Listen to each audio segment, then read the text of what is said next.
That's the really funny bit.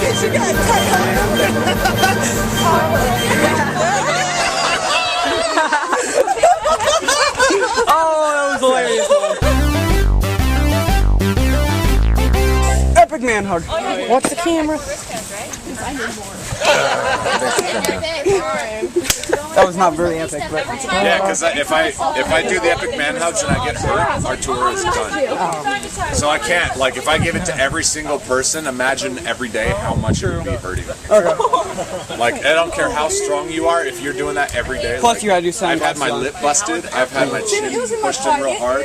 I had in New York, I had a busted hip and my ankle because somebody tackled me sideways. It's like you can't be prepared. Plus, you gotta do sunglasses. And everybody like jumps and like hangs on me, which like pulls me down and hurts my back. And when you're driving long distances, how often do you get out of the car and instantly start lifting all this weight? Yeah. It's horrible. But I feel bad, but at the same time, like I give everybody lots and lots of love, lots of hugs, because that's what I want to do. But, besides, I'm not that strong anyway. If somebody wants more, it's like, man, you're just come down. Hey, Like I'm here, that should be, sufficient.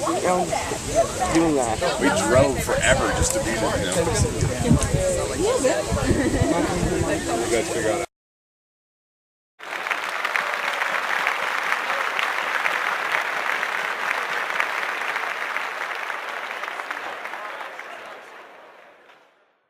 In my day, we didn't have these little fancy thingy-majiggers.